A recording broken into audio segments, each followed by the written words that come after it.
비가 그친 저녁, 복실이가 흙투성이 신발 한 짝을 물고 왔습니다. 2달 전 사라진 은정이 것과 똑같은 그 신발. 도망갔다니까요.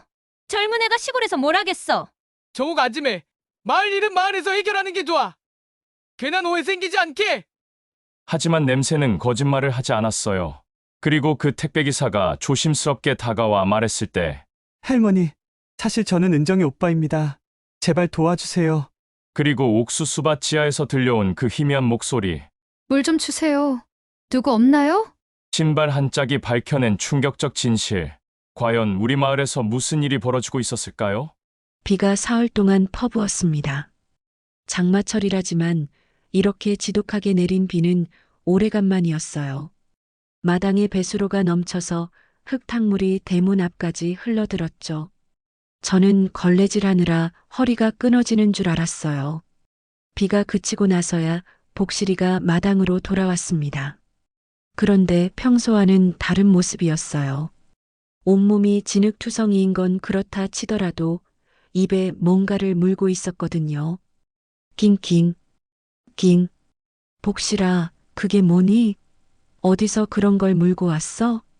제가 다가가자 복실이는 마당 한가운데 털썩 주저앉으며 입에서 그것을 놓았어요. 낡은 갈색 작업화 한 짝이었습니다. 흙에 절어서 형태가 일그러져 있었고 신발끈은 반쯤 뜯어진 채로 질질 끌려 있었어요. 가죽이 부러터져서 마치 누군가가 오랫동안 신고 다니다가 억지로 벗겨낸 것 같았죠. 그런데 이상한 건 냄새였어요. 단순한 흙냄새가 아니라 뭔가 시큼하고 톡 쏘는 듯한 냄새가 났거든요. 비료 냄새와도 다르고 썩은 냄새와도 달랐어요. 코를 찌르는 약품 냄새 같은 게 섞여 있었습니다. 이상하네. 복실아, 이걸 어디서 가져온 거야? 복실이는 대답 대신 마당 끝쪽을 바라보며 낮게 으르렁거렸어요. 그 방향은 우리 집 뒤편 옥수수밭 쪽이었죠. 저는 신발을 들여다보다가 가슴이 털썩 내려앉는 걸 느꼈어요. 신발 혀 부분에 작은 고무줄이 붙어 있었거든요. 푸른색 머리끈 같은 건데 은정이가 자주 사용하던 거와 똑같았어요. 은정이는 신발이 벗겨지지 않게 늘 머리끈을 신발끈에 묶어두곤 했었거든요. 제 심장이 쿵 하고 떨어지는 소리가 들렸어요. 설마 이게... 저는 복실이를 따라 밭 쪽으로 걸어갔습니다.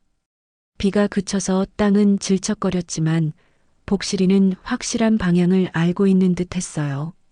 옥수수밭 입구까지 와서 보니 진흙 속에 발자국 같은 것들이 어렴풋이 남아 있었어요. 비에 반쯤 씻겨나갔지만 사람이 지나간 흔적은 분명했죠. 밭두렁 아래쪽에는 검은 파이프가 달그락거리며 놓여 있었어요. 마을에서 농업용수 공급을 위해 설치한 거라고 했는데 오늘은 뭔가 달랐어요. 파이프 주변으로 이상한 얼룩들이 생겨 있었거든요. 갈색빛 액체가 흘러내린 것 같은 자국들이요. 이건 물이 아니야. 저는 중얼거리며 파이프 근처를 살펴봤어요. 그런데 냄새가 더 심해졌어요. 아까 신발에서 맡았던 그 톡 쏘는 냄새가 더 진하게 풍겼거든요. 낑낑, 워어. 복실이가 제 다리 뒤에 바짝 붙어서 떨고 있었어요. 평소 같으면 여기저기 냄새를 맡으며 돌아다닐 텐데 오늘은 달랐어요. 뭔가 위험한 걸 감지한 것 같았죠. 저는 다시 신발을 들여다봤어요. 36 사이즈. 은정이 발 크기가 맞았어요. 그리고 밑창의 패턴도 은정이가 마트에서 일할 때 늘 신고 다니던 그 작업화와 똑같았어요. 은정아, 너 지금 어디에 있는 거니? 제 목소리가 떨렸어요. 2달 전 은정이가 갑자기 사라졌을 때 마을 사람들은 모두 도시로 돌아갔을 거야 라고 했어요. 젊은 애가 시골에서 뭘 하겠어 라면서 대수롭지 않게 넘겼죠. 하지만 은정이는 그런 아이가 아니었어요. 무슨 일이 있어도 한마디는 하고 갈 아이였거든요. 특히 우리 도윤이를 그렇게 예뻐했는데 인사도 없이 갈 리가 없었어요. 저는 신발을 품에 안고 집으로 돌아왔어요. 마을회관에는 불이 환하게 켜져 있었어요.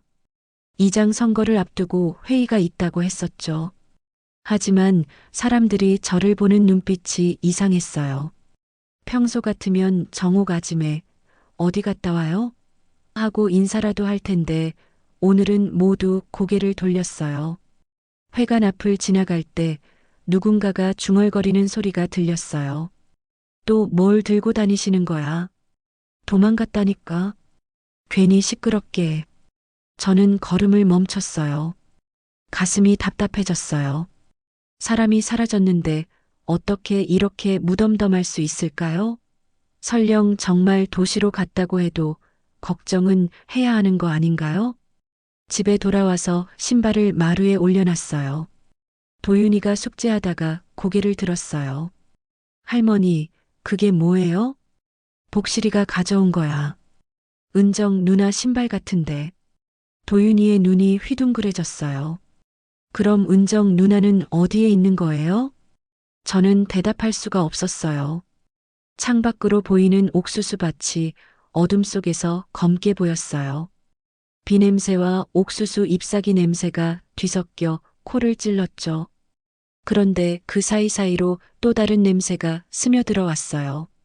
아까 그 톡 쏘는 약품 냄새 말이에요. 복실아.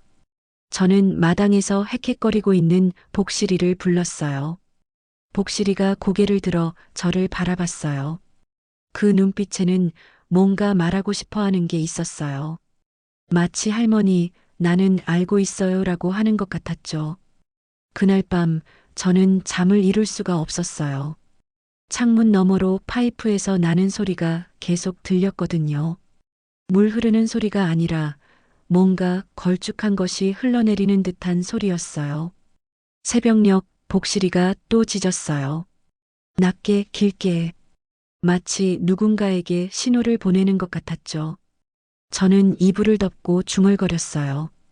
은정아, 할머니가 꼭 찾아줄게. 새벽 5시, 늘 그렇듯 눈이 떠졌습니다. 잠을 제대로 못 잤지만 몸이 먼저 일어나더군요. 부엌으로 가서 가스레인지에 불을 켰어요. 오늘도 시장에 내갈 반찬을 준비해야 했거든요. 무조림을 끓이면서 문득 허전한 느낌이 들었어요. 뭔가 빠진 것 같은 기분이었죠. 아, 맞다. 우유였어요. 원래라면 지금쯤 은정이가 우유를 가져다 주었을 텐데요. 할머니, 도윤이 우유 가져다 드릴게요 하면서 환하게 웃으며 냉장고에 넣어주곤 했었거든요. 2달째 그 모습을 못 보고 있으니 아침이 이상하게 조용했어요. 도윤이가 잠옷 차림으로 부엌에 나왔습니다. 할머니, 우유 어디 있어요? 어제 다 떨어졌어. 나중에 마트 가서 사올게. 도윤이가 실망한 표정을 지었어요. 평소 같으면 은정이가 벌써 새 우유를 가져다 주었을 텐데요. 은정이는 도윤이가 우유 없으면 아침을 제대로 못 먹는다는 걸 누구보다 잘 알고 있었거든요. 마당으로 나가보니 복실이가 또 그 자리에 있었어요.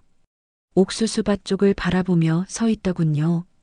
평소 같으면 제가 나오자마자 꼬리를 흔들며 달려왔을 텐데 오늘은 꿈쩍도 안 했어요. 복실아, 밥 먹어야지. 복실이가 고개를 돌려 저를 봤지만 눈빛이 이상했어요. 뭔가 걱정스럽고 불안한 기색이었죠. 사료를 주었지만 몇 입 먹다가 그만두고는 다시 밭 쪽으로 갔어요. 저도 따라가 봤어요. 어젯밤 그 파이프 근처였죠. 아침 공기가 차가웠는데도 그 이상한 냄새가 여전히 났어요. 물 흐르는 소리는 전혀 들리지 않았어요. 대신 가끔 걸쭉한 게 흘러내리는 듯한 소리가 날 뿐이었죠. 이상해. 분명히 농업용수 파이프라고 했는데. 복실이가 파이프 주변을 빙빙 돌면서 낑낑거렸어요. 평소보다 더 예민해 보였죠. 코를 킁킁거리다가 갑자기 뒷걸음질을 치더군요. 그때 뒤에서 목소리가 들렸어요. 정옥 아짐에 아침부터 웬일이세요? 뒤를 돌아보니 오만식 이장이 서 있었어요. 언제부터 거기 있었는지 모르겠지만 미소를 지으며 다가오고 있었죠. 하지만 그 미소가 왜인지 어색해 보였어요. 이장님, 이 파이프에서 이상한 냄새가 나는데요. 아, 그거요? 장마철이면 그래요. 흙냄새하고 썩은 풀냄새가 섞여서 그런 거예요. 오만식이 손을 흔들며 대수롭지 않다는 듯 말했어요. 그런데 제가 보기엔 그냥 흙냄새가 아니었어요. 분명히 화학적인 냄새였거든요. 그런데 물은 안 나오고 있어요. 농업용수 파이프 맞나요? 아유, 아지매. 장마 때문에 일시적으로 중단된 거예요. 며칠 있으면 다시 정상화될 거야. 오만식의 대답이 너무 빨랐어요. 마치 미리 준비해둔 답변 같았죠. 그리고 제 눈을 똑바로 보지 않더군요. 혹시 어제 저녁에도 여기 누군가 왔었나요? 복실이가 신발을. 아지매, 별일 아니여. 장마철이면 온갖 물건들이 떠내려와요. 신경 쓸 거 없어요. 오만식이 제 말을 끊었어요. 그러면서 복실이를 보며 혀를 찼어요. 걔도 참 괜한 걸 물고 와서 사람 불안하게 만들어. 복실이가 으르렁거렸어요. 평소 같으면 사람을 보고 짖거나 그러지 않는데 오만식을 보자 털이 곤두서더군요. 복실이가 원래 순한 편인데 오늘 유독 예민하네요. 걔는 날씨 변화에 민감해요. 괜찮을 거야. 오만식이 시계를 보더니 급히 인사했어요. 그럼 전일이 있어서 먼저 가볼게요. 아짐에도 몸조리 잘하시고. 그가 떠나자 복실이가 조금 진정됐어요. 하지만 여전히 파이프 쪽을 계속 쳐다봤죠. 집으로 돌아와서 시장에 갈 준비를 했어요. 반찬통을 들고 나서려는데 도윤이가 교복을 입고 나왔습니다. 할머니, 오늘도 은정 누나 못 볼까요? 제 가슴이 아팠어요. 도윤이는 은정이를 정말 좋아했거든요. 은정이도 도윤이를 친동생처럼 아꼈고요. 학교 끝나고 오면 늘 간식을 사다 주고 숙제도 봐주고 그랬었어요. 누나가 지금 어디가 있는 것 같은데 도시로 갔다고 다들 그러던데요. 그럼 언제 돌아와요? 저는 대답하기 어려웠어요. 솔직히 은정이가 어디 있는지 몰랐거든요. 하지만 한 가지는 확신했어요. 은정이는 절대 인사도 없이 떠날 아이가 아니라는 것을요. 은정이를 처음 본 건 석 달 전이었어요. 마트에서 아르바이트를 시작했다면서 인사를 하러 왔었죠. 28이라고 했는데 워낙 작고 마른 체구에 동그란 얼굴이라 더 어려 보였어요.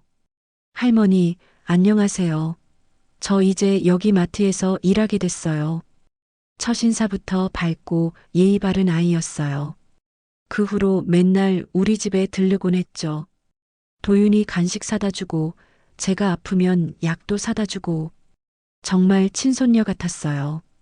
특히 그 갈색 작업화를 늘 신고 다녔어요.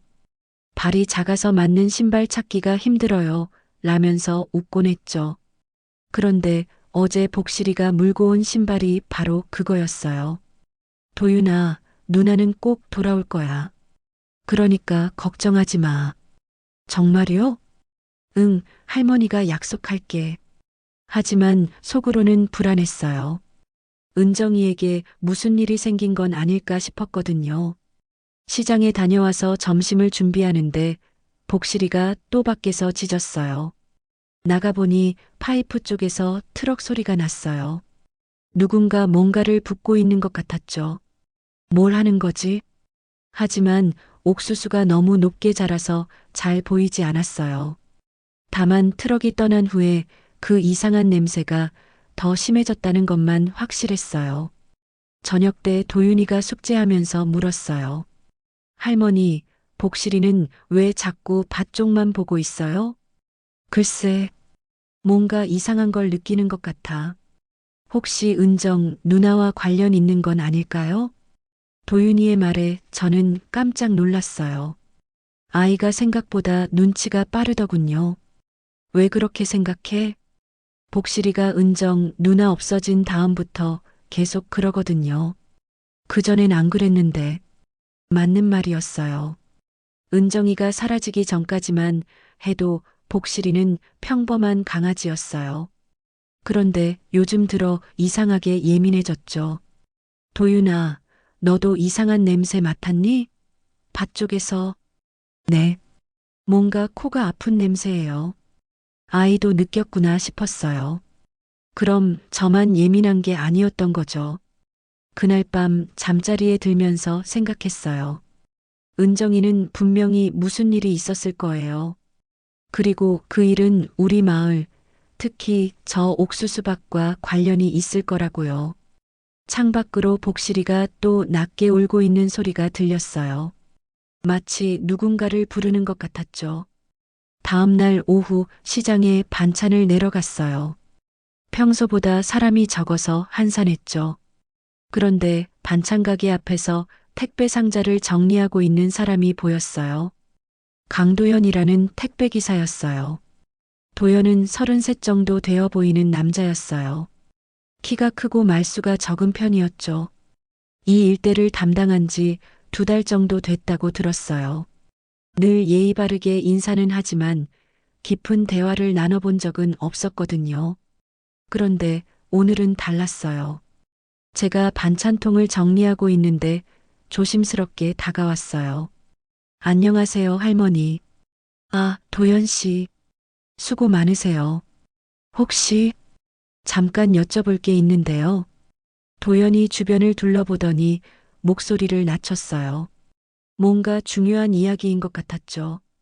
혹시 회색, 아니, 갈색 작업화 같은 거 보신 적 있으세요? 제 심장이 쿵 했어요. 바로 그거였거든요. 복실이가 물고 온 바로 그 신발 말이에요. 왜 그런 걸 찾으세요? 은정 씨가 자주 신던 신발이거든요. 혹시나 해서. 은정이 이름이 나오자 저도 긴장됐어요. 도연이 은정이에 대해 뭔가 알고 있는 것 같았거든요. 은정이를 아세요? 택배 배송 다니면서 가끔 마주쳤어요.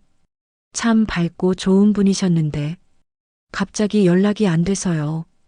도연의 눈빛이 진지했어요. 단순한 호기심이 아니라 진심으로 걱정하는 것 같았죠. 실은 그런 신발을 봤어요. 제가 조심스럽게 말하자 도연의 눈이 반짝였어요. 정말요? 어디서요? 우리 강아지가 옥수수밭에서 물고 왔어요. 그런데요? 마을 사람들은 모두 은정이가 도시로 갔다고 해요. 그런데 신발이 왜 밭에 있었을까요? 도연이 한동안 생각하더니 고개를 끄덕였어요. 저도 이상하다고 생각했어요. 은정 씨는 그런 분이 아니었거든요. 어떤 분이었는데요? 약속을 중요하게 생각하는 분이었어요. 마지막 통화에서도 내일 택배 받겠다고 했는데 그 다음 날부터 연락이 안 됐어요. 도연의 말을 듣고 보니 제 생각이 맞는 것 같았어요. 은정이는 절대 그냥 사라질 아이가 아니었어요. 혹시 그 신발 아직 가지고 계세요? 네, 집에 있어요. 한번 봐도 될까요? 확인하고 싶은 게 있어서요. 저는 도연을 집으로 데려갔어요. 복실이가 우리를 보더니 꼬리를 흔들었어요. 신기하게도 도연에게는 경계심을 보이지 않더군요. 신발을 보여주자 도연의 표정이 굳어졌어요. 맞아요. 은정 씨 신발이에요. 이 푸른 고무줄도 제가 본 거와 똑같아요. 그럼 정말 은정이가 마을에 있었던 거네요. 그런데 지금은 어디에? 우리는 서로를 바라봤어요. 같은 생각을 하고 있다는 걸 알 수 있었죠. 저녁이 되자 도연은 돌아갔어요. 하지만 한 가지 약속을 했어요. 뭔가 이상한 일이 있으면 서로 연락하자고요. 밤이 깊어갈 무렵 복실이가 또 짖기 시작했어요. 창밖을 보니 옥수수밭 쪽에서 불빛이 흔들리고 있었어요. 뭔가 하고 있네. 저는 조심스럽게 밖으로 나갔어요. 복실이도 따라왔죠. 옥수수밭 입구까지 가서 살펴보니 트럭 한 대가 서 있었어요. 누군가 파이프에서 뭔가 작업을 하고 있더군요. 어둠 속에서도 그 사람이 누군지 알 수 있었어요. 오경수였어요. 오만식 이장의 조카죠. 트럭에서 큰 통을 내려서 파이프에 연결하고 있었어요. 복실이가 낮게 으르렁거렸어요. 저도 숨을 죽이고 지켜봤어요. 경수가 무슨 일을 하는지 보고 싶었거든요. 그런데 파이프로 흘러들어가는 건 물이 아니었어요. 검은색 액체 같은 게 끈적하게 흘러내렸어요. 냄새도 지독했고요. 바람에 실려온 냄새만으로도 눈이 따갑더군요. 저건 물이 아니라 뭔가 버리는 거야. 그때 뒤에서 목소리가 들렸어요. 정옥 아짐에 밤에 밭 둘러보면 위험이여. 깜짝 놀라서 뒤를 돌아보니 오만식이 서 있었어요. 언제부터 거기 있었는지도 모르겠더군요. 손전등을 들고 있었는데 그 불빛이 제 얼굴을 비춰서 눈이 부셨어요. 뱀도 있고 구덩이도 있어서 다칠 수 있어. 오만식의 웃음은 부드러웠지만 말끝이 차가웠어요. 평소와는 다른 느낌이었죠. 아, 네. 복실이가 짖어서 나와봤어요. 걔는 밤에 예민해져. 집에 들어가서 쉬는 게 좋겠어. 그의 시선이 제가 들고 있던 은정이 신발로 향했어요. 순간 얼굴 표정이 굳어지더군요. 그건 뭐요? 복실이가 주워온 거예요. 아, 그래요? 요즘 장마 때문에 온갖 쓰레기가 떠내려와서 버리는 게 좋을 거야. 오만식이 신발을 가리키며 말했어요. 하지만 저는 고개를 저었어요. 주인을 찾아줘야죠.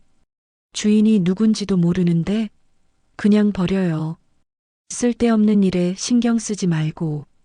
그의 목소리가 조금 더 날카로워졌어요. 복실이가 제 다리 뒤로 바짝 붙었어요.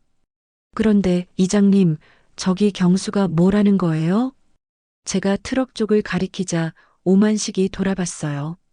경수는 이미 작업을 마치고 트럭에 오르고 있었죠. 농약 살포 준비하는 거야. 해충 때문에 미리 처리해야 해서. 밤에요? 낮에는 바빠서. 농사일이 다 그런 거 아니요? 오만식의 대답이 너무 빨랐어요. 준비된 답 같았죠. 그런데 냄새가 너무 독해요. 그러니까 집에 들어가라고 하는 거 아니요? 농약 냄새 맡으면 몸에 안 좋아. 오만식이 제 팔을 잡았어요. 힘이 생각보다 셌어요. 자, 들어가요. 내가 데려다 줄게. 저는 어쩔 수 없이 따라갔어요. 하지만 뒤돌아서면서 한 번 더 트럭을 봤어요. 경수가 급하게 떠나고 있었거든요. 집 앞에 도착하자 오만식이 말했어요. 아짐에 마을 일은 마을에서 알아서 해결하는 게 좋아. 괜한 오해 생기지 않게. 그 말 속에는 경고의 뜻이 담겨 있었어요. 더 이상 파고들지 말라는 의미였죠. 네, 알겠습니다. 오만식이 떠나고 나서 저는 신발을 장독대 위에 올려뒀어요. 복실이가 옆에서 계속 낑낑거렸어요. 복실아, 우리가 지켜야 할 게 있어. 그날 밤 잠자리에 들면서 다짐했어요. 숨겨진 건 반드시 드러나게 돼 있다고. 그리고 은정이에게 무슨 일이 생겼는지 꼭 알아내겠다고. 창밖으로 옥수수 잎사귀가 바람에 흔들리는 소리가 들렸어요. 그 사이로 여전히 그 이상한 냄새가 스며들어왔죠. 그 다음날 아침 복실이가 이상하게 보채더군요. 사료도 제대로 안 먹고 계속 밖으로 나가려고 했어요. 할 수 없이 따라 나섰죠. 복실이가 향한 곳은 마을 뒤편 소류지였어요. 평소에는 맑은 물이 고여 있어서 할아버지들이 낚시도 하곤 하는 곳이었는데 오늘은 달랐어요. 물 위에 하얀 배를 뒤집고 떠 있는 물고기들이 보였어요. 10마리도 넘어 보였죠. 냄새도 지독했어요. 썩은 냄새와 그 화학적인 냄새가 뒤섞여 있었거든요. 이게 뭔 일이야? 복실이가 물가 근처에 가더니 킁킁거리다가 뒷걸음질을 쳤어요. 물에 코를 대려다가 급히 고개를 돌리더군요. 저도 물을 자세히 봤어요. 표면에 기름처럼 번들거리는 막이 있었어요. 무지개 빛깔로 반짝이는 게 분명히 화학물질이었죠. 이건 신고해야 해. 저는 바로 파출소에 전화했어요. 다행히 최지우 순경이 받았어요. 여보세요, 파출소입니다.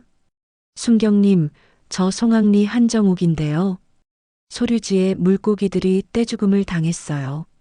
네, 물고기가요? 네, 그리고 물이 이상해요. 뭔가 화학물질이 들어간 것 같아요. 알겠습니다. 바로 나가보겠습니다. 지우가 오기까지 기다리면서 주변을 더 살펴봤어요. 소류지로 흘러들어가는 작은 개울이 있었는데 그 물도 탁하더군요. 평소보다 색깔이 어둡고 거품도 많이 생겨 있었어요. 개울을 거슬러 올라가니 바로 그 파이프가 연결돼 있었어요. 어젯밤에 오경수가 뭔가를 붓던 바로 그 파이프였죠. 역시 최지우가 도착했어요. 27살 정도로 보이는 젊은 순경이었는데 성실해 보였어요. 어머니, 신고해 주셔서 감사합니다. 순경님, 저기 보세요. 지우가 물고기들을 보더니 얼굴을 찌푸렸어요. 확실히 이상하네요. 물 검사를 해봐야겠어요. 저는 농약 과다 살포가 원인인 것 같아요. 농약이요? 네, 어젯밤에 봤거든요. 옥수수밭 파이프에서 뭔가 검은 액체를 흘려보내는 거리요. 지우가 메모를 하더니 고개를 끄덕였어요. 농약 과다 살포 의심됩니다만 정확한 확인에는 시간이 필요해서요. 일단 물 샘플을 채취해서 검사 의뢰하겠습니다. 얼마나 걸려요? 며칠은 걸릴 것 같아요. 그런데 어머니, 혹시 다른 증거 같은 건 있으세요? 저는 잠깐 망설였어요. 은정이 신발 이야기를 해야 할지 말이에요. 하지만 아직은 확실하지 않으니까 조금 더 기다려보기로 했어요. 일단 이것부터 확인해 보세요. 지우가 떠난 후 저는 집으로 돌아왔어요. 그런데 마당에 이상한 포대 하나가 던져져 있었어요. 낡은 비료 포대였는데 안에 뭔가 젖은 걸레 같은 게 들어 있었어요. 만져보니 끈적하고 갈색 액체가 묻어나왔어요. 냄새는 바로 그 냄새였어요. 포대 안에 작은 종이가 있었어요. 삐뚤빼뚤한 글씨로 쓰여 있었죠. 괜한 일에 나서지 마시오. 제 등골이 오싹해졌어요. 누군가 저를 지켜보고 있다는 뜻이었거든요. 복실아, 이거 봐. 복실이가 포대 냄새를 맡더니 급하게 뒷걸음질을 쳤어요. 그러더니 낮게 으르렁거렸어요. 저는 포대를 마당 구석에 치워뒀어요. 증거가 될 수도 있으니까요. 점심을 먹고 나서 도윤이가 학교에서 돌아왔어요. 할머니, 오늘 학교에서 소류지 얘기 나왔어요. 무슨 얘기? 물고기가 죽었다고요. 그런데 애들이 말하기를 어른들이 함부로 얘기하지 말라고 했다네요. 아이들한테까지 입단속을 시키고 있다니. 뭔가 조직적으로 움직이고 있는 것 같았어요. 도윤아, 너도 학교에서 함부로 말하지 마. 네, 할머니. 그런데 정말 농약 때문인가요? 그런 것 같아. 저녁 때가 되자 복실이가 또 밖으로 나가려고 했어요. 이번에는 옥수수밭 더 안쪽으로 가더군요. 평소보다 더 깊숙한 곳이었어요. 복실이를 따라가다 보니 밭두렁 밑에 이상한 게 있었어요. 쇠문짝 같은 게 흙에 반쯤 묻혀 있었거든요. 자물쇠가 채워져 있었는데 진흙이 잔뜩 묻어 있었어요. 하지만 자물쇠 자체는 비교적 새 거였어요. 최근에 교체한 것 같았죠. 문짝 밖으로는 검은 자국들이 스멀스멀 나와 있었어요. 바로 그 화학물질 자국이었어요. 복실아, 이게 뭘까? 복실이가 문짝 주변을 빙빙 돌면서 킁킁거렸어요. 그러더니 갑자기 문짝 위에서 파기 시작했어요. 복실아, 위험해. 그만해. 하지만 복실이는 멈추지 않았어요. 뭔가 중요한 걸 느끼고 있는 것 같았어요. 저는 핸드폰을 꺼내서 사진을 찍었어요. 떨리는 손으로 몇 장을 찍었죠. 증거가 필요했거든요. 그런데 그때 뒤에서 발소리가 들렸어요. 누구야? 저는 깜짝 놀라서 돌아봤어요. 하지만 아무도 보이지 않았어요. 바람에 옥수수 잎사귀가 흔들리는 소리였나 싶었죠. 복실이가 갑자기 경계하는 자세를 취했어요. 털이 곤두서고 낮게 으르렁거렸어요. 복실아, 집에 가자. 우리는 서둘러 그곳을 벗어났어요. 하지만 계속 누군가 뒤따라오는 기분이었어요. 집에 도착해서 문을 잠그고 나서야 안심이 됐어요. 복실이도 마당에서 계속 밖을 경계하고 있었어요. 그날 밤 저는 강도연에게 문자를 보냈어요. 도연 씨, 내일 낮에 잠깐 시간 좀 내줄래요? 중요한 걸 발견했어요. 곧 답장이 왔어요. 네, 할머니. 내일 오후에 뵐게요. 잠자리에 들면서 생각해 봤어요. 일이 점점 커지고 있었어요. 누군가는 저를 막으려고 하고 누군가는 증거를 없애려고 하고 있었죠. 하지만 저는 포기할 수 없었어요. 은정이가 어디 있는지 모르지만 분명히 도움이 필요할 거였거든요. 창밖에서 올빼미 소리가 들렸어요. 평소보다 더 길고 애절하게 울고 있었어요. 마치 누군가를 부르는 것 같았죠. 복실이가 현관 앞에서 엎드려 밖을 지키고 있었어요. 오늘 밤은 특별히 조심해야 할 것 같았어요. 다음 날 오후 강도연이 약속 시간에 맞춰 찾아왔어요. 평소보다 표정이 진지해 보였어요. 할머니, 어제 문자 받고 못 잤어요. 무슨 일이에요? 중요한 걸 발견했어요. 같이 가봐요. 저는 도연을 데리고 어제 그 쇠문짝이 있던 곳으로 갔어요. 복실이도 따라왔죠. 현장에 도착하자 도연의 얼굴이 굳어졌어요. 이게 뭐죠? 어제 복실이가 찾아낸 거예요. 땅속에 뭔가 숨겨져 있는 것 같아요. 도연이 쇠문짝 주변을 자세히 살펴봤어요. 제가 보기에도 평범한 택배기사와는 다른 눈빛이었어요. 뭔가 전문가 같은 관찰력이었죠. 자물쇠가 새 거네요. 최근에 교체한 것 같아요. 저도 그렇게 생각했어요. 도연이 핸드폰을 꺼내서 사진을 찍기 시작했어요. 그런데 찍는 방식이 남달랐어요. 여러 각도에서 아주 세밀하게 찍더군요. 도연 씨, 사진 잘 찍네요. 직업상 배우게 됐어요. 그가 파이프 연결 부분도 찍고 자물쇠의 작은 스크래치까지 클로즈업으로 찍었어요. 심지어 발자국 흔적이 남아있는 부분도 빠뜨리지 않았죠. 여기 트럭 타이어 자국이 있네요. 도연이 바닥을 가리켰어요. 저는 못 봤던 흔적이었는데 그가 보니까 선명하게 보였어요. 트럭이 언제쯤 지나갔는지도 알 수 있나요? 흙의 굵기를 보면 어제 밤이나 그저께 밤 사이일 거예요. 도연의 관찰력이 놀라웠어요. 단순한 택배기사가 이렇게까지 자세히 볼 수 있을까 싶었거든요. 도연 씨, 원래 이런 일에 관심이 많으세요? 도연이 잠깐 말을 멈췄어요. 뭔가 고민하는 표정이었죠. 실은 할 말이 있어요. 무슨 말이에요? 도연이 주변을 한번 둘러보더니 목소리를 낮췄어요. 여기서 말하기엔 위험할 것 같아요. 다른 곳으로 갈까요? 우리는 마을 뒷산 쪽으로 올라갔어요. 사람들 눈에 띄지 않는 곳이었죠. 복실이도 함께 따라왔어요. 나무 그늘 아래 앉아 도연이 입을 열었어요. 할머니, 저한테 왜 도움을 요청하셨어요? 은정이를 걱정하는 것 같아서요. 다른 사람들은 모두 관심 없어 하는데, 그럼 급히 파출소에 신고하자고 하지 않으시고 왜 증거를 더 모으자고 했을까요?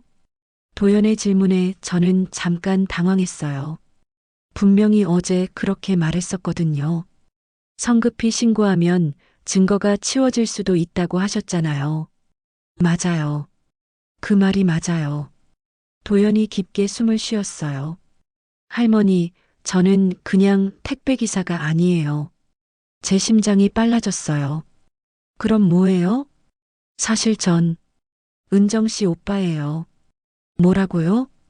저는 깜짝 놀라서 벌떡 일어났어요. 본명은 서도현이에요. 은정이가 사라진 날 마지막으로 통화한 사람이 저예요. 그럼 왜 지금까지 말 안 했어요? 도연의 눈빛이 슬퍼졌어요. 이장 눈이 매서워요. 제가 은정이 오빠라는 걸 알면 더 조심할 거예요. 성급하면 또 놓칩니다. 또 놓친다고요? 은정이가 처음 사라졌을 때 경찰에 신고했어요. 그런데 48시간도 안 돼서 수사가 중단됐어요. 성인이 자의로 떠난 것 같다면서요. 도연의 목소리가 떨렸어요. 하지만 저는 알아요. 은정이는 절대 그냥 갈 아이가 아니에요. 마지막 통화에서 오빠, 이상한 일을 봤어라고 했거든요. 이상한 일이요? 밤에 트럭들이 와서 뭔가를 버린다고 했어요. 냄새가 너무 독하다면서 사진을 찍어뒀다고 했어요. 제가 듣고 있던 이야기와 똑같았어요. 그 다음 날부터 연락이 안 됐어요. 핸드폰도 꺼져 있고 마트에도 안 나왔고 그래서 택배기사로 위장해서 온 거예요? 네. 이 일대를 돌아다니면서 은정이 흔적을 찾으려고요.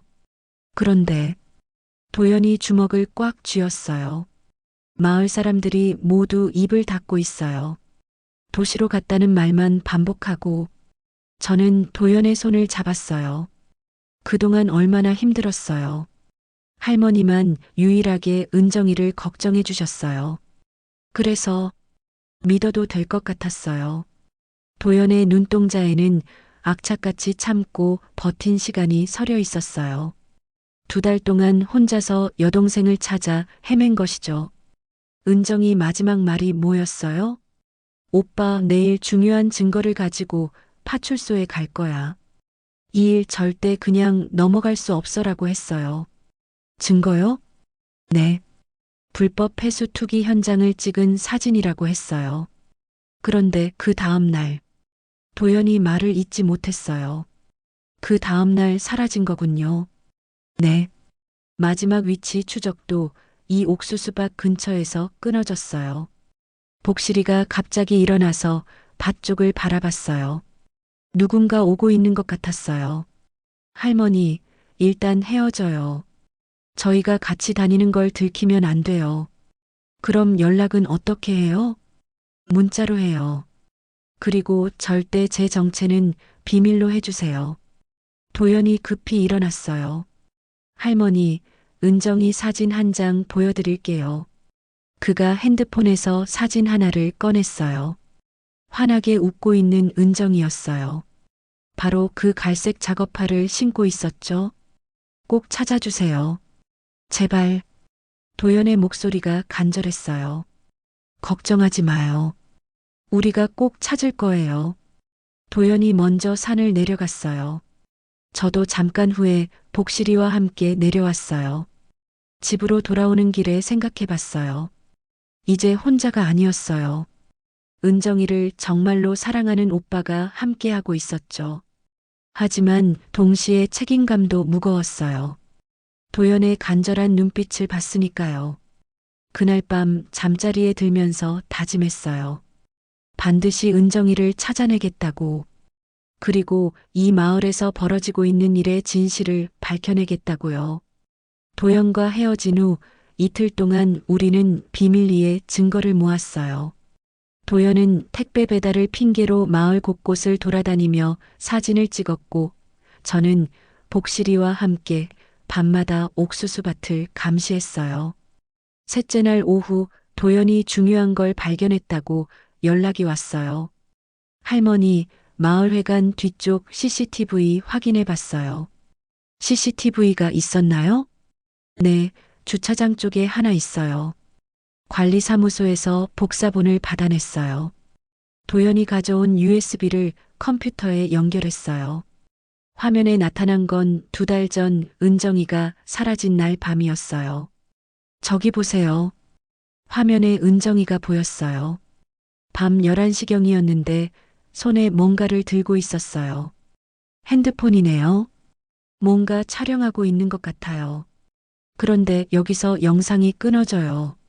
정말로 11시 23분에서 화면이 검게 변했어요. 정전됐나요? 아니에요. CCTV만 꺼진 거예요.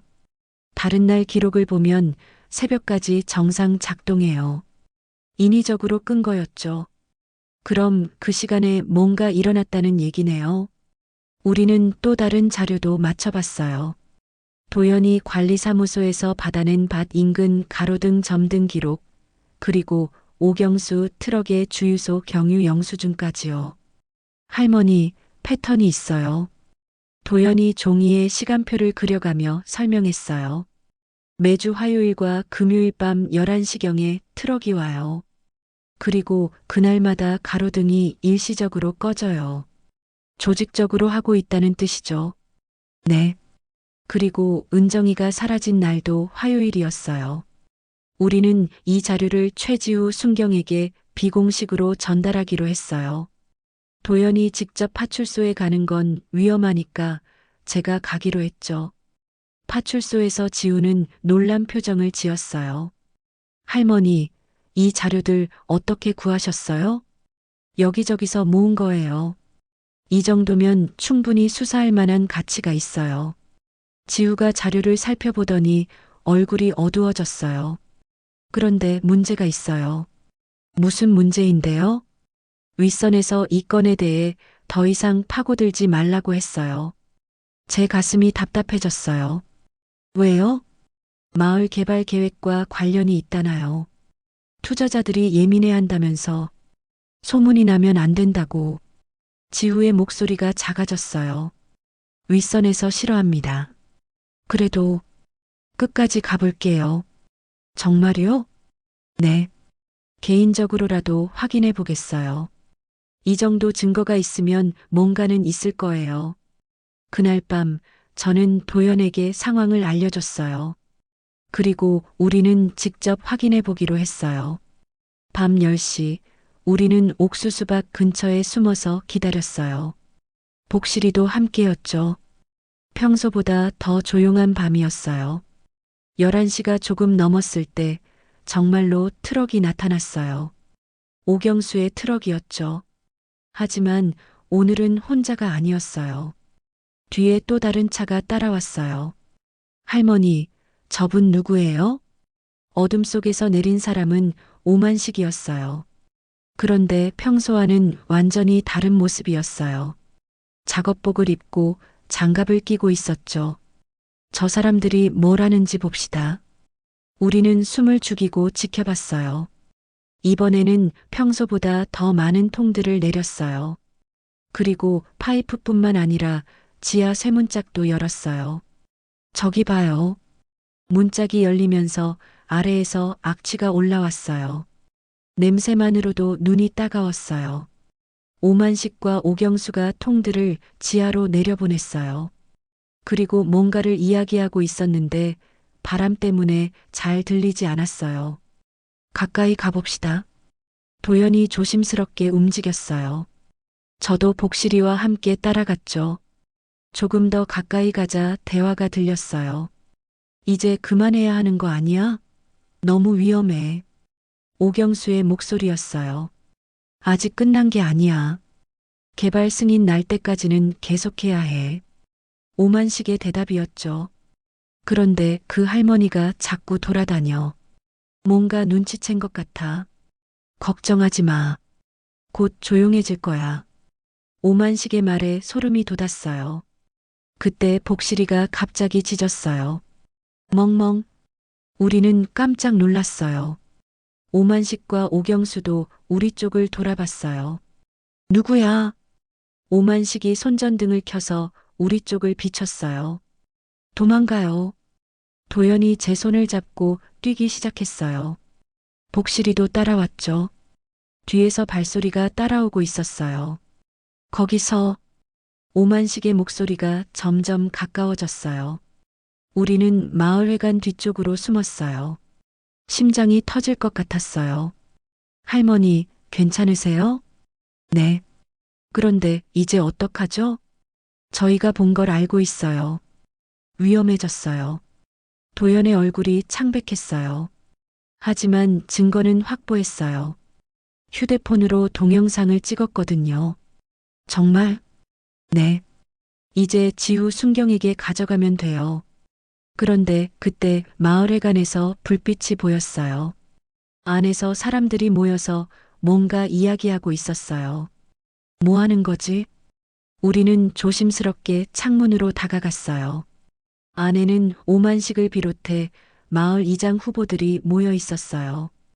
우리가 개발만 성공하면 다들 잘 먹고 잘 살 수 있습니다. 오만식의 목소리가 들렸어요. 하지만 방해하는 사람들이 있어요. 특히 그 할머니. 제 이름이 나오는 걸 들으니 온몸에 소름이 돋았어요. 창밖에서 복실이가 또 낮게 울었어요. 마치 경고하는 것 같았죠. 저는 한숨을 길게 내쉬었어요. 이제 정말 위험해졌어요. 하지만 포기할 수 없었어요. 은정이가 어디선가 우리를 기다리고 있을 테니까요. 끝을 보자. 누구도 더 다치지 않게. 그날 밤 집으로 돌아왔지만 잠을 이룰 수 없었어요. 도연도 연락이 없었고 복실이도 계속 불안해했어요. 새벽 3시쯤 되니까 비가 내리기 시작했어요. 창밖을 보니 복실이가 마당에서 돌아다니고 있었어요. 평소와는 다른 행동이었죠. 뭔가에 홀린 것처럼 옥수수밭 쪽으로 계속 가려고 했어요. 복실아, 들어와. 하지만 복실이는 제 말을 듣지 않았어요. 오히려 더 급하게 밭 쪽으로 향했어요. 할 수 없이 우산을 들고 따라 나섰어요. 밭에 도착하니 복실이가 어제 그 파이프 아래를 미친 듯이 파헤치고 있었어요. 평소보다 훨씬 집중적으로 마치 뭔가 중요한 걸 찾고 있는 것처럼요. 복실아, 뭘 찾는 거니? 저는 손전등을 비추며 복실이가 파고 있는 곳을 자세히 봤어요. 비에 흙이 조금 씻겨나가면서 뭔가 드러나고 있었어요. 이게 뭐지? 흙 속에서 또 다른 갈색 신발 한 짝이 나왔어요. 첫 번째 신발과 짝이었죠. 그런데 그게 다가 아니었어요. 신발 옆에 작은 핸드폰도 묻혀 있었거든요. 이건 핸드폰을 꺼내보니 전원은 꺼져 있었지만 외관은 괜찮았어요. 물에 젖긴 했지만 완전히 망가진 것 같지는 않았어요. 바로 도연에게 문자를 보냈어요. 도연 씨, 중요한 걸 찾았어요. 지금 당장 와주세요. 10분도 안 돼서 도연이 나타났어요. 비를 맞으며 뛰어온 모습이었어요. 할머니, 무슨 일이에요? 은정이 핸드폰을 찾았어요. 도연의 얼굴이 하얗게 질렸어요. 정말요? 네, 그리고 신발 짝까지. 도연이 핸드폰을 받아보더니 떨리는 손으로 전원을 켜려고 했어요. 배터리가 다 됐네요. 하지만 유심카드는 살아있을 거예요. 그럼 어떻게 해요? 지우 순경에게 가져가야 해요. 통신사 긴급 조회를 요청하면 위치 기록을 확인할 수 있어요. 우리는 서둘러 파출소로 갔어요. 새벽이라 지우가 당직을 서고 있었죠. 할머니, 이 시간에 무슨 일이세요? 순경님, 은정이 핸드폰을 찾았어요. 지우가 깜짝 놀라며 일어났어요. 정말요? 어디서요? 우리는 상황을 설명했고 지우는 바로 통신사에 연락했어요. 긴급 상황이라며 새벽에도 불구하고 협조를 요청했죠. 1시간 후 결과가 나왔어요. 할머니, 맞습니다. 이게 은정 씨 핸드폰이에요. 지우의 목소리가 흥분돼 있었어요. 위치 기록은 어때요? 마지막 신호가 옥수수밭 아래 지하 공간에서 끊어졌어요. 도연이 이를 악물었어요. 여기에 은정이가 있었어요. 그때 창밖으로 트럭 소리가 들렸어요. 오경수의 트럭이었죠. 우리를 발견하고는 급히 방향을 틀었어요. 저 사람 왜 도망가죠? 잡아야 해요. 저는 뛰기 시작했어요. 제 나이에 뛰는 게 쉽지 않았지만 은정이를 생각하니 힘이 났어요. 경수야, 거기서. 트럭이 마을회관 뒤편 폐창고 쪽으로 사라졌어요. 우리는 지후와 함께 뒤를 쫓았어요. 창고에 도착하니 오경수가 뭔가 급하게 정리하고 있었어요. 무슨 일이세요? 지우가 다가가자 오경수가 당황했어요. 아, 그냥 정리 좀 하려고. 여기서 뭘 정리해요? 지우가 손전등을 비추자 창고 한가운데 자물쇠가 걸린 바닥문이 보였어요. 어젯밤 봤던 그 지하 입구였죠. 이게 뭐죠? 그냥 저장고예요. 오경수의 대답이 어색했어요. 그때 바닥에서 이상한 냄새가 올라왔어요. 습하고 쾌쾌한 사람이 오래 있었던 것 같은 냄새였어요. 순경님, 이 문 열어봐야 할 것 같아요. 자물쇠가. 지우가 망설이자 도연이 앞으로 나섰어요. 강제로라도 열어야 해요. 은정이가 거기 있을지도 몰라요. 오경수가 급하게 막아섰어요. 안 돼요. 위험해요. 뭐가 위험한데요? 그때 뒤에서 목소리가 들렸어요. 다들 뭐 하는 거요? 오만식이었어요. 언제 왔는지 창고 입구에 서 있었어요. 이장님, 여기서 뭘 하시는 거예요? 지우가 물었어요. 경수놈이 연락해서 왔어. 무슨 소동이라고. 오만식의 얼굴이 굳어 있었어요. 이 바닥문 좀 열어봐야겠어요. 그럴 필요 없어. 그냥 창고야. 그럼 열어보시면 되잖아요. 지우가 자물쇠를 확인하고 있을 때 갑자기 아래에서 소리가 들렸어요. 으흠, 으흠. 희미한 기침 소리였어요.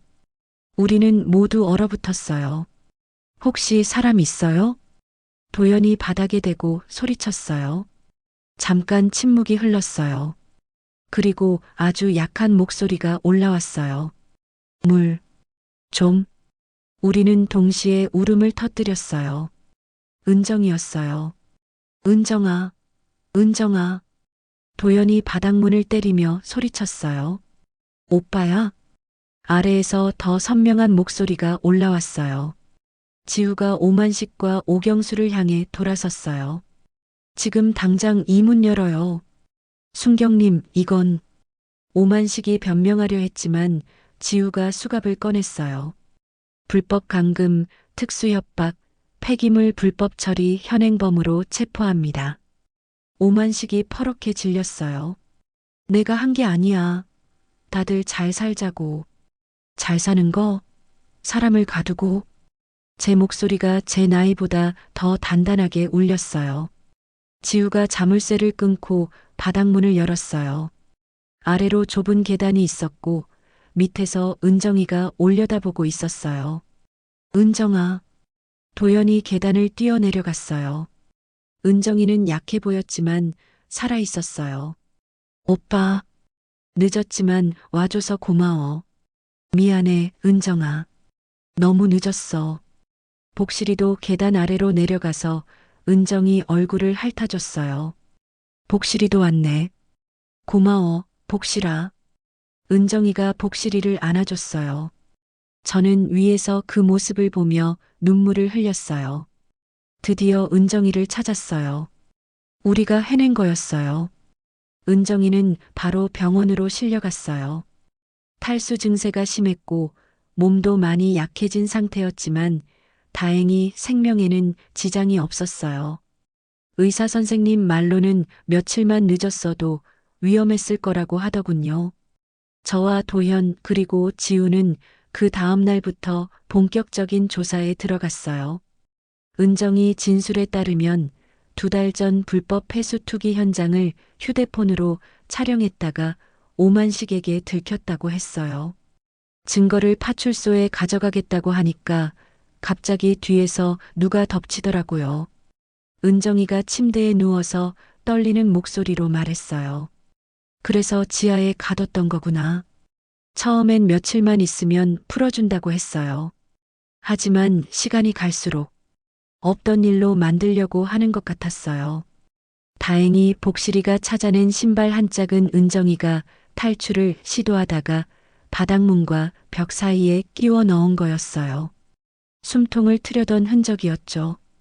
복실이가 그 신발 냄새를 맡고 지하 틈까지 파내려간 덕분에 은정이를 찾을 수 있었던 거예요. 복실이가 없었으면 정말 큰일 날 뻔했어요. 은정이가 눈물을 흘렸어요. 며칠 뒤 마을은 완전히 달라졌어요. 오만식과 오경수는 구속됐고 불법 폐수 투기와 관련된 다른 사람들도 하나씩 드러났어요. 그동안 마을 개발을 명목으로 벌어진 일들이었죠. 마을회관의 불은 며칠 동안 꺼져 있었어요. 그 후에 새로운 사람들이 와서 파이프를 모두 뽑아냈어요. 소류지도 정화 작업을 거쳐서 다시 맑은 물소리를 내기 시작했죠. 일주일 후 은정이가 퇴원했어요. 그리고 국밥 한 그릇을 들고 우리 집에 찾아왔어요. 할머니, 그동안 정말 고생 많으셨어요. 무슨 소리야? 살아서 나와줘서 고마워. 은정이가 국밥을 차려주면서 말했어요. 할머니가 도윤이 챙겨주신 거 다 알아요. 제가 없는 동안 우유도 사다 주시고 정말 감사해요. 저는 국물을 떠먹다 말고 울컥 울었어요. 살아줘서 고맙다. 우리 다 같이 밥 먹자. 도윤이도 학교에서 뛰어와서 은정이를 꼭 안았어요. 누나, 정말 걱정했어요.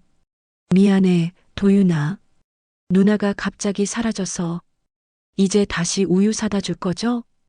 당연하지. 은정이가 웃으며 도윤이 머리를 쓰다듬었어요. 이제야 우리 집에 웃음소리가 돌아왔어요.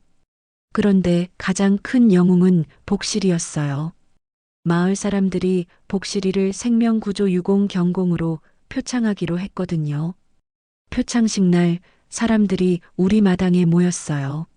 새로운 이장이 직접 표창장을 가져왔어요. 복실이, 내가 은정 씨를 구해냈구나. 복실이 목에 제가 헌 남방을 잘라서 만든 빨간 목도리를 묶어줬어요. 복실이가 꼬리를 흔들며 좋아하더군요. 복실아, 잘했어. 내가 사람을 살렸다. 도윤이가 복실이를 안아주며 말했어요. 도연과 은정이도 마당에서 서로의 손을 꼭 잡고 있었어요. 은정아, 늦어서 미안하다. 오빠야말로 고생했어요. 혼자서 2달 동안. 이제 다시는 놓치지 않을게. 남매가 서로 안아주는 모습을 보니 제 마음도 따뜻해졌어요. 저녁이 되자 사람들이 하나둘 돌아갔어요. 마당에는 저와 도윤이 그리고 복실이만 남았어요. 저는 하늘을 올려다봤어요.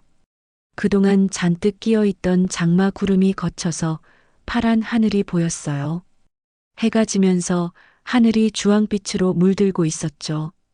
할머니, 모든 게 다 해결됐네요. 응, 다 해결됐어. 신발 한 짝에서 시작된 이야기였어요. 복실이가 물고 온 그 낡은 갈색 작업화 한 짝이 결국 한 사람의 생명을 구하고 마을의 진실을 밝혀낸 거였죠. 복실아, 내가 정말 대단해. 복실이가 제 다리에 머리를 비비며 낑낑거렸어요. 이제는 불안해하는 소리가 아니라 기쁜 소리였어요. 다음 날 은정이가 마트에 복직했어요. 그리고 예전처럼 우리 집에 자주 들르기 시작했어요. 도윤이 간식도 사다 주고 제가 몸이 안 좋을 때는 약도 사다 주고요. 도연도 이제 정체를 숨길 필요가 없어져서 당당하게 오빠 노릇을 할 수 있게 됐어요. 가끔 은정이와 함께 우리 집에 와서 저녁을 먹어가곤 해요. 복실이는 마을의 영웅이 됐어요. 지나가는 사람들마다 생명을 구한 개라며 칭찬해줘요. 복실이도 자랑스러운지 목에 찬 빨간 목도리를 늘 차고 다녀요. 소류지에는 다시 물고기들이 돌아왔어요. 할아버지들이 낚시를 하러 오시기도 하고요. 옥수수밭도 깨끗하게 정리돼서 올해는 더 좋은 옥수수가 열릴 것 같아요. 어느 날 저녁 온 가족이 모여 앉아 밥을 먹고 있는데 도윤이가 물었어요. 할머니, 처음에 복실이가 신발을 물고 왔을 때 어떻게 그게 중요한 단서라는 걸 알았어요? 저는 복실이를 바라봤어요. 복실이가 알려줬어. 걔는 사람보다 눈치가 빨라. 뭔가 이상하면 금방 알아채거든. 그럼 복실이가 제일 똑똑한 거네요. 은정이가 복실이 머리를 쓰다듬어 주었어요. 맞아. 복실이가 제일 똑똑해. 그날 밤 잠자리에 들면서 생각해 봤어요. 신발 한 짝이 우리에게 가르쳐 준 게 뭘까? 아마도 포기하지 않으면 길이 있다는 것, 그리고 진실은 언젠가 드러나게 돼 있다는 거겠죠. 복실이가 현관 앞에서 편안하게 잠들어 있었어요. 이제는 경계할 필요가 없어졌으니까요. 창밖으로 달빛이 들어왔어요. 조용하고 평화로운 밤이었어요. 여러분, 끝까지 들어주셔서 정말 고맙습니다. 구독과 좋아요도 잊지 말아주시고요. 우리는 다음 이야기에서 또 만나요. 그때까지 모두 건강하시길 바라요.